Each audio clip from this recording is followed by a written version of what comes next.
नमस्कार विद्यार्थियों, मैं डॉक्टर मोनिका खेत्रपाल, सहआचार्य डूंगर महाविद्यालय बीकानेर, अपनी बीएससी पार्ट सेकेंड द्वितीय पेपर प्रकाशिकी की लेक्चर सीरीज के अंदर आज आपको नेत्रिका के बारे में बताऊंगी। हमारे पास दूर या पास की चीज अगर अपन देखना चाहते हैं, कोई ऐसा बिंब है जो हमें स्पष्ट रूप से दिखाई नहीं दे रहा, तो हम उसका प्रतिबिंब देखने के लिए नेत्रिका का उपयोग करते हैं। आईपीस को अपन यूज करते हैं टेलीस्कोप या माइक्रोस्कोप के अंदर। यह जो आईपीस अपन काम में ले रहे हैं, यह आईपीस हमारा दोष मुक्त होना चाहिए, अर्थात उसमें विपथन नहीं होना चाहिए, एबरेशन से वो फ्री होना चाहिए। इसके लिए हम जो हमारी नेत्रिका काम में लेंगे, वो नेत्रिका बनी हुई होगी 2 या 2 से अधिक अभिसारी लेंसों की। It will be made of 2 or more than 2 convergent lenses. The combination of thin lenses will be used in the telescope and microscope to form a eyepiece. अब eyepiece जो है हमारे पास, वो हम टेलीस्कोप के अंदर दर्शा रहे हैं। ये मैंने आईपीस को दर्शाया है। आईपीस के अंदर क्या होता है, 2 लेंस होते हैं, L1 और L2। पहला जो लेंस है उसको हम अभिक्षेत्र लेंस, फील्ड लेंस कहते हैं। यह पहला लेंस जो हमारा टेलीस्कोप चाहे हम यूज करें या माइक्रोस्कोप यूज करें, जो भी हम प्रकाशीय यंत्र, ऑप्टिकल इंस्ट्रूमेंट जो भी मैं यूज कर रही हूँ, उसके ऑब्जेक्टिव लेंस की तरफ ये मेरा फील्ड लेंस होता है। तो अभिदृश्यक लेंस के सामने, ऑब्जेक्टिव लेंस के सामने जो मेरे पास लेंस है, उसको मैं अभिक्षेत्र लेंस, फील्ड लेंस कहती हूँ। अब नेत्रिका के अंदर 2 लेंस दर्शाए हैं मैंने। यह जो दूसरा लेंस है L2, यह आंख की तरफ होता है।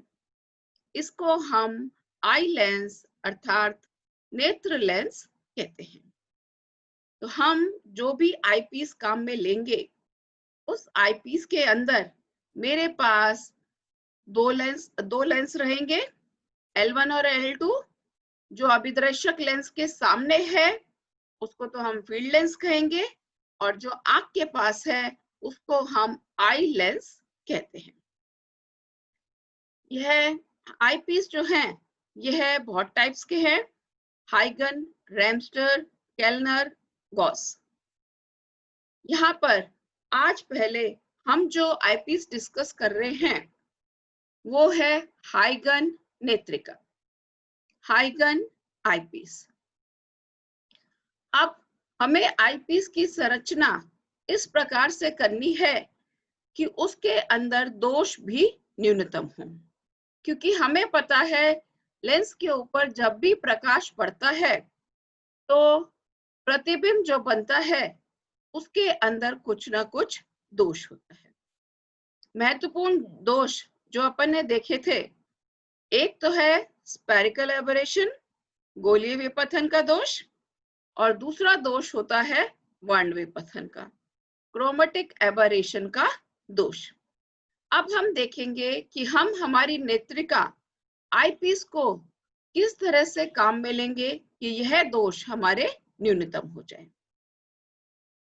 तो हाइगन आईपीस की संरचना क्या है, इसके लिए ये मैंने 2 समतोत्तल लेंस काम में लिए हैं।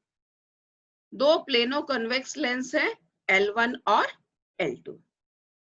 ये जो 2 प्लेनो कन्वेक्स हमने लिए हैं लेंस, इनकी जो कर्व्ड सरफेस है, गोलीय सतह है, यह आपतित प्रकाश के सामने है।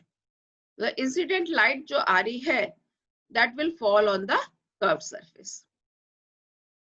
ये जो हम लेंस काम में ले रहे हैं, इनकी फोकस दूरी मान रही हूं मैं, पहले लेंस की है 3f f यहाँ पर दूसरे लेंस की फोकस दूरी है।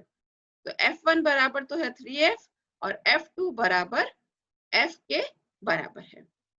अब यह जो दो समतोत्तल लेंस लिए हैं, यह मैंने एक निश्चित दूरी d बराबर 2f के ऊपर लिए हैं। अब मैं इनका संयोजन ऐसे कर रही हूं कि मेरे पास विपथन एबरेशन अर्थात दोष का मान न्यूनतम हो। तो पहला जो दोष है गोलीय विपथन का दोष, उसको हमें हटाना है संयोजन के द्वारा। गोलीय विपथन के दोष को कम करने के लिए हम कंडीशन पढ़ चुके हैं कि जो दो पतले लेंस हैं उनके बीच की दूरी का मान क्या होना चाहिए, d का मान होना चाहिए f1 माइनस f2। और फोकस दूरियां मैं पहले ही ज्ञात कर चुकी हूँ। फोकस दूरियां हमने मानी है 3f और दूसरे लेंस की हमने ली हुई है f। तो d का मान कितना आ गया, 2f। तो हमारा ये जो कॉम्बिनेशन है, यह गोलीय विपथन के दोष को दूर करने के प्रतिबंध को संतुष्ट करता है। मतलब अगर हम ये दो लेंस 2f दूरी के ऊपर रखते हैं तो हम स्पेरिकल एबरेशन के डिफेक्ट को न्यूनतम कर सकते हैं। अब मुझे दूसरा दोष जो कि है वर्ण विपथन का दोष, इस दोष को मुझे कम करना है। तो इस दोष को कम करने के लिए हमने जो कंडीशन निकाली हुई है कि हमारे जो दो पतले लेंस हैं उनके बीच की दूरी क्या होनी चाहिए, दोनों जो लेंस हैं उनकी फोकस दूरी के माध्य के बराबर, अर्थात d का मान होना चाहिए f1 plus f2 upon 2। f1 f2 के मान रख दो, f1 तो है 3f और f2 है f। तो दूरी का मान क्या आ गया, 2f के बराबर। तो हमने यहाँ पर जो हमारी संरचना ली है उसमें यह दोष भी हम हटा पा रहे हैं। अर्थात हमने जो दो लेंस लिए हैं उनकी फोकस दूरियां 3f और f ली है, और अगर हम उनके बीच की दूरी 2f रखें तो इस तरह के कॉम्बिनेशन से मैं स्पेरिकल एबरेशन का डिफेक्ट और क्रोमेटिक एबरेशन के डिफेक्ट से निजात पा सकते हैं। तो हम we can remove chromatic aberration defect and spherical aberration defect in our eyepiece। तो अब अपन ये जो हमारा कॉम्बिनेशन है इन दोनों लेंसेस का, ये किस तरह से काम करेगा, किस तरह से वर्क करेगा, ये अपन देखेंगे। ये मेरे पास पहला प्लेनो कन्वेक्स लेंस है, समतोत्तल लेंस है, इसके ऊपर प्रकाश आपतित हो रहा है। मैं मान रही हूं कि जो मेरा अभिदृश्यक लेंस है, प्रकाशीय जो हमने टेलीस्कोप या माइक्रोस्कोप जो भी काम में लिया है, उसके ऑब्जेक्टिव लेंस का जो इमेज है वो है I1 पे। तो ये ऑब्जेक्टिव लेंस की जो इमेज है वो इस आईपीस के लिए ऑब्जेक्ट का काम करेगी। मतलब मेरी नेत्रिका का जो बिंब है वो I1 है। तो पहला लेंस से बिंब की दूरी मान रही हूं मैं u के बराबर, क्योंकि पहले वाले लेंस के ऊपर प्रकाश मेरा आपतित हो रहा है।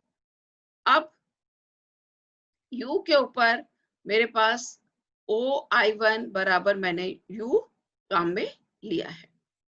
अब इसका जो प्रतिबिंब बनेगा इस लेंस के द्वारा, लेंस L1 के द्वारा, वो मैं मान रही हूं I2 के ऊपर बन रहा है। I2 और इसके लेंस के मध्य की दूरी मैं ले रही हूं v के बराबर। यह जो I2 प्रतिबिंब बन रहा है यह दूसरे लेंस के फोकस के ऊपर बन रहा है। यह हम क्यों मान रहे हैं? क्योंकि अंतिम प्रतिबिंब जो हमें मिलेगा वो अनंत के ऊपर मिलेगा, जिसको कि हम हमारी आंख द्वारा देखेंगे। तो प्रतिबिंब अनंत के ऊपर कब मिलता है? जब मेरे पास कोई भी बिंब फोकस के लेंस के फोकस के ऊपर स्थित है। तो इसीलिए मैंने I2O2 बराबर F माना है। ये उसके फोकस पे बन रहा है, तो O1 I2 का मान भी कितना आ जाएगा? F के बराबर, क्योंकि हमने दोनों लेंसों के बीच की दूरी ले रखी है 2F के बराबर। तो मुझे V का मान मेरा ज्ञात है। V का मान है F, U का मान मुझे ज्ञात नहीं है। पहले लेंस के लिए फोकस दूरी का मान मेरे पास 3F के बराबर है। तो ये मान मैंने 3F रखा। तो यहाँ से मेरे पास U का मान, इस समीकरण को हल करूं तो ये क्या आ जाएगा? 3/2F। तो ये जो दूरी है U, इसका मान आ गया 3/2F। अब इस नेत्रिका को बनाने में हमने दो लेंस काम में लिए हैं। इन दोनों लेंसों का संयोजन जो हमें दे रहा है, उसकी तुल्य फोकस दूरी का मान मैं निकाल रही हूँ। तुल्य फोकस दूरी का सूत्र हमें पता है कि अगर हमारे पास दो लेंस हैं जिनके बीच की दूरी d के बराबर है, तो तुल्य फोकस दूरी का सूत्र होता है 1/f बराबर 1/f1 plus 1/f2 minus d/f1 f2। f1 का मान 3f, f2 का मान f, दूरी 2f। ये सारे मान रख के तुल्य फोकस दूरी का मान कैपिटल F बराबर आ रहा है 3/2F के बराबर। अब ये जो हमारी नेत्रिका है, इसके अंदर हमने यहाँ पर ये जो ऑब्जेक्ट लिया था, ये I1 था। ये मेरे ऑब्जेक्टिव लेंस से बन रहा था। अब ये मेरा लेंस है, इसके ऊपर आ रहा था। ये लेंस के राइट हैंड साइड के ऊपर है। तो अगर ऑब्जेक्ट राइट हैंड साइड के ऊपर होता है तो जो प्रतिबिंब है वो काल्पनिक प्रतिबिंब का आवर्धन हो रहा है। तो इसलिए अपन इस लेंस को ऋणात्मक नेत्रिका भी कहते हैं। तो ये जो आईपीस है, इट इज नेगेटिव आईपीस। अब इसके अंदर मैं क्रॉस वायर की पोजीशन निकालूंगी। क्रॉस वायर क्या होता है? दो पतले तार जो एक दूसरे के लंबवत होते हैं, ये दिखाए हैं दो पतले तार, ये एक दूसरे के परपेंडिकुलर हैं, ये मिलकर के क्रॉस वायर बनाते हैं। अब इस क्रॉस वायर को मुझे अपने आईपीस के अंदर रखना है। आईपीस के अंदर रखने के लिए क्या कंडीशन है कि हमारा जो क्रॉस वायर है और नेत्रिका से जो बिंब बन रहा है, नेत्रिका से जो प्रतिबिंब बन रहा है, उन दोनों का आवर्धन बराबर होना चाहिए। Magnification from cross wire and from eyepiece should be same. तो मेरे पास ऑब्जेक्ट है I1 पर। इस I1 ऑब्जेक्ट का मैग्निफिकेशन अगर मैं नेत्रिका ले रही हूं तो लेंस L1 से है पहले, दूसरी बार लेंस L2 से है। पर अगर मैं यहाँ पर क्रॉस वायर रखूं तो क्रॉस वायर्स का मैग्निफिकेशन सिर्फ लेंस L2 से होगा। तो मैग्निफिकेशन क्रॉस वायर से और नेत्रिका से बराबर नहीं है। तो इस कंडीशन के अंदर मेरे पास हाइगन नेत्रिका में हम क्रॉस तार नहीं लगा सकते। तो यह जो हाइगन नेत्रिका है, यह केवल गुणात्मक परीक्षण के लिए काम में ली जाती है। सिर्फ क्वालिटेटिव ऑब्जर्वेशन के लिए अपन इसको काम में ले सकते हैं। तो विद्यार्थियों, आज अपन ने हाइगन नेत्रिका के बारे में देखा। हाइगन नेत्रिका जो है, इसके अंदर मेरे पास दो प्लेनो कन्वेक्स लेंस मैंने काम में लिए हैं। दो प्लेनो कन्वेक्स लेंस की कर्व्ड सरफेस हम इस तरह से ले रहे हैं कि लाइट उसके ऊपर आ रही है और इनके बीच की दूरी और इनकी फोकस दूरियां इस तरह से ले रहे हैं कि ये जो पूरा कॉम्बिनेशन है ये विपथन से फ्री हो, गोलीय विपथन भी नहीं हो, स्पेरिकल एबरेशन भी नहीं हो और क्रोमेटिक एबरेशन वर्ण विपथन का दोष भी इसके अंदर नहीं है। तो यह दोनों दोष हम दूर करके इसका प्रतिबिंब प्राप्त कर सकते हैं।